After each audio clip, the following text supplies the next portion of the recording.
Hai kawan-kawan, sekarang kita akan membahas tentang sumber energi dan kita akan memfokuskan materi ini ke pembangkit listrik tenaga air. Pertama-tama, sebelum kita membahas tentang PLTA, mari kita bahas dulu tentang sumber energi.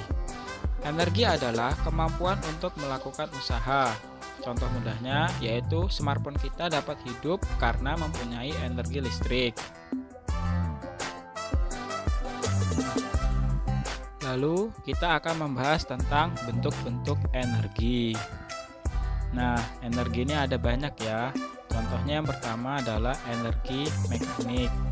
Lalu ada energi listrik dan ada energi radiasi. Kemudian ada energi kimia. Lalu yang terakhir ada energi nuklir. Nah, berikutnya kita akan menuju ke pokok pembahasan kita, yaitu pembangkit listrik tenaga air. Mengapa air itu dipakai sebagai pembangkit listrik? Karena air memiliki massa jenis 1000 kali massa jenis udara, energi potensial air karena ketinggian, dan energi kinetik karena kelajuan air dapat dimanfaatkan untuk pembangkit listrik. Inilah prinsip yang digunakan pada PLTA. Kemudian kita akan membahas tentang cara kerja PLTA. Nah, cara kerja PLTA pada dasarnya untuk mengubah energi air menjadi energi listrik. Air menjadi sarana potensial yang bisa digunakan untuk menggerakkan turbin. Lalu, air yang ada di bendungan akan diturun ke dalam lubang untuk memutar turbin. Perputaran turbin tersebut akan menghasilkan energi mekanik yang dikonversi melalui generator menjadi energi listrik. Setelah itu, cara kerja PLTA berikutnya akan diteruskan ke power supply listrik dan akan disambungkan oleh kabel. Umumnya, kabel tersebut dibentangkan dan ditahan oleh sutet, lalu dibagi ke daerah atau diteruskan ke rumah penduduk.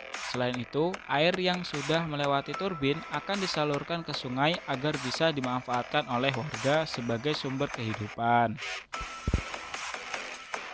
Lalu berikutnya kita akan membahas tentang komponen-komponen PLTA.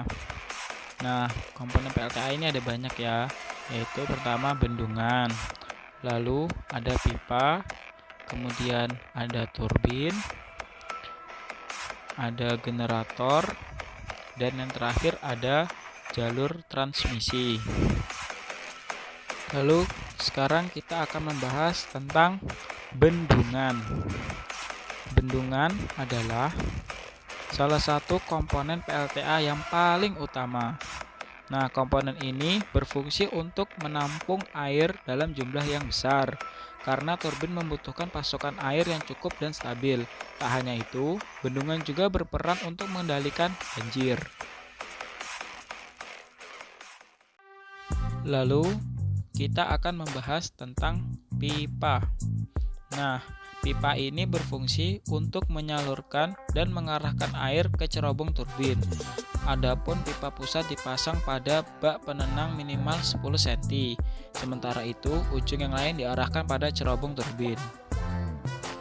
Kemudian, kita akan membahas tentang turbin. Nah, turbin ini fungsinya untuk mendorong dan memutar bolang-baling, digantikan oleh air untuk memutar turbin. Langkah berikutnya, turbin akan mengkonversi energi potensial yang disebabkan gaya jatuh air menjadi kinetik. Tanpa turbin, cara kerja PLTA tidak akan efektif. Kemudian, kita akan membahas tentang generator. Nah, generator ini merupakan sebuah alat yang dihubungkan dengan turbin melalui gigi-gigi putar, sehingga baling-baling turbin berputar. Generator juga akan ikut berputar. Alat ini memanfaatkan perputaran turbin untuk memutar kumparan magnet di dalam generator, sehingga terjadi pergerakan elektron yang membangkitkan timbulnya arus listrik AC. Kemudian, yang terakhir adalah jalur transmisi. Nah, jalur transmisi berfungsi untuk mengalirkan arus listrik dari PLTA ke rumah-rumah atau industri. Sebelum listrik dikonsumsi, terlebih dahulu tegangannya diturunkan dengan transformator step down. Berikutnya, kita akan membahas tentang kelebihan dan kekurangan dari PLTA bagi kehidupan hewan, tumbuhan, dan manusia.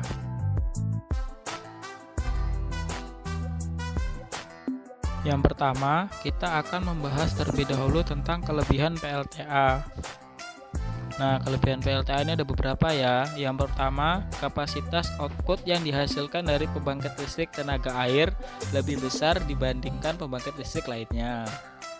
Yang kedua, PLTA memiliki umur yang cukup panjang, yaitu sekitar 50 sampai 100 tahun. Lalu berikutnya, PLTA juga dapat menjadi objek destinasi wisata air. Lalu yang terakhir, air yang tertampung dalam bendungan dapat digunakan untuk keperluan lainnya. Kemudian, kita akan membahas tentang kekurangan PLTA. Nah, PLTA ini juga memiliki kekurangan ya. Yang pertama, pembangkit listrik ini membutuhkan investasi yang besar. Dan lahan yang digunakan juga cukup luas untuk pusat listrik dengan kapasitas listrik yang besar.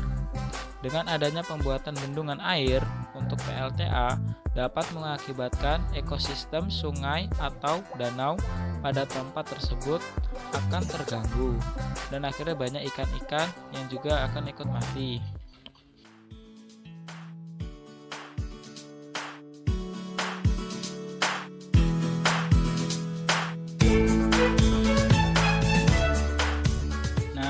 Terima kasih ya telah menonton video ini. Semoga video ini bermanfaat untuk pembelajaran. Jangan lupa subscribe channel ini dan like and share video ini ke teman-teman kalian.